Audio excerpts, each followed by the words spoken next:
You see this thing? It's a Toyota Corolla. Yeah, that boring car you drove in college. But wait, something's different. This isn't the infinite void of vehicular dullness you know and I have no particular affinity for. The Toyota Corolla is in what, like its 12th generation? Heritage be damned. This is a sassy little beast.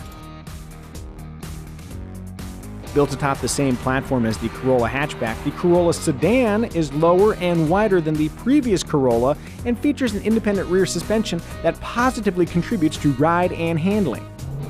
Applied to the right corner, the Corolla achieves flingable status thanks to, quick steering and composed handling.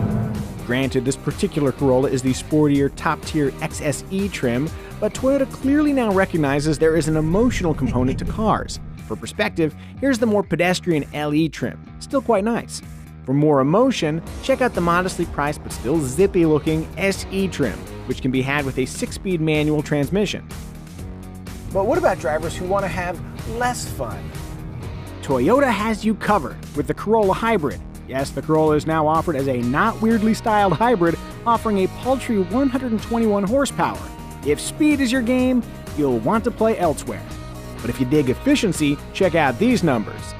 53 city MPG with a base MSRP below $24,000 makes the Corolla Hybrid LE the kind of value your grandfather will briefly appreciate before veering into an uncomfortable conversation about how no one understands the value of hard work anymore.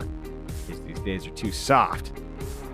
Among non-electrified Corollas, there are two 4-cylinder engines, a 1.8-liter found in the L, LE, and XLE trims, and a heartier 2-liter engine reserved for the zestier Corolla SE and XSE. Interestingly, the smaller engine is not more efficient. Aside from the manual SE trim, both engines come paired with continuously variable transmissions, also known as CVTs. In automotive circles, CVT is a 4-letter word, thanks mostly to their groaning engine revs and surging acceleration. Thankfully, the Toyota Corolla mostly avoids those pitfalls. The CVT teamed with the 2-liter engine features a clever launch gear that helps the Corolla move off the line in pleasing fashion. Once moving, the CVT responds rapidly, raising revs when your right foot requests it. Boy, that's a lot of R's. The Corolla's propulsive immediacy is matched by grabby brakes and a pedal to operate them that's got very light resistance. You can come to a smooth stop, but it takes a delicate touch. You gotta be smooth, baby. Before moving on, let's take a moment to talk about the interior. A lot of this stuff is copy-paste from my Corolla hatchback review. Let's see. Material quality is weirdly good for a compact car, especially on the higher trims. Note this stitching. The center armrest needs more padding, but I love how it slides, letting me rest my elbows while keeping both hands on the wheel. And the front seats offer long-distance comfort with serious lower back support from the available power seats lumbar adjustment. Oh, yeah. Yeah, that's really nice. I also dig the nicely adjustable driving position, though for my body type, just a bit more extension from the telescoping steering wheel would move me just that much closer to 100% comfort. So this is pretty good. Oh, and the visors extend to laterally block a vengeful sun. And before you leave a comment telling me I'm derivative, I was testing sun visors long before the straight pipes made it a thing. Yuri, Jacob, love you guys. And back, headroom is tight for taller occupants, but my knees clear the seat back, at least with a Mica-sized 5'10" driver up front. The middle spot is cozy though. One more neat thing, if you're a super cool dad who still cares somewhat about safety, in the gauge cluster there's a little display showing which of the rear seatbelts have been latched. As a concerned father, that matters to me.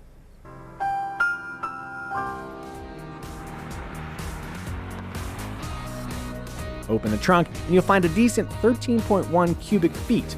Dropping the rear seats for larger loads is a little inconvenient though, since the seat releases are in the cabin and inboard of the headrests. Interior storage consists of an average-sized damped glove box, bottle storage in the doors, First time. 2 central cup holders, and small storage in the center console. The cabin is perfectly comfortable, but can I make a request, Toyota? Next time, make this a little bit deeper, because when I put my phone here, there's nowhere really to put the cord. On a related note, infotainment. I love how the screen is supplemented by physical buttons. Truth be told, there are slicker looking interfaces and the reactions could be a little bit snappier, but all the essentials you'd want in an infotainment system are there. I do have to point out though, Android Auto smartphone integration is still not available. Once again, sorry Android users. However, iPhone users have been granted standard Apple CarPlay throughout the Corolla lineup. Other Corolla standards include power windows and locks, LED head and tail lights, 8 airbags, a 5-year 60,000-mile powertrain warranty, and Toyota Safety Sense 2.0, a suite of driver-supporting technologies like lane departure warning with steering assist, automatic emergency braking with pedestrian detection, and dynamic cruise control with stop-and-go abilities on CVT models. In action, the systems work with competent finesse. For example, yesterday I was coming home with the Dynamic Cruise active and a car pulled in front of me, and the Corolla didn't freak out. It just smoothly applied the brakes, we slowed down, and then kept on going. No drama. We already have enough of that in the LBC. While we're on the freeway, I will note a slight wandering tendency and somewhat darty high-speed handling thanks to the same speedy steering ratio that feels so lovely at slower speeds. At the same time, ride quality is good. The latest Corolla is both smooth and sassy, which sounds like a good description for a barbecue sauce.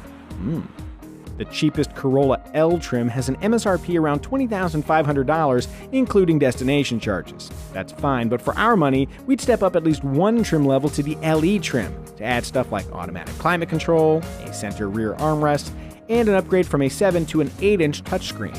Even further up the food chain, you can outfit your Corolla with smart key access with push-button start, blind spot monitoring, and wireless phone charging. Maximum Decadence yields an XS E-trim with an MSRP under $28,000. Filling out the competitive set, we've got the Kelley Blue Book award-winning Honda Civic, the suddenly upscale Mazda 3, the value-rich Kia Forte, the all-wheel drive Subaru Impreza, plus a few others. Like its cooler-looking hatchback sibling, the Corolla sedan is comfortable, competitively priced, packed with safety, and has a Toyota badge, so resale values should remain strong. Most importantly, it's fun. Like the uptight nerd in a screwball comedy, the Toyota Corolla has learned a valuable lesson about letting loose. That's a lesson we could all use a refresher on. Fun time, yeah!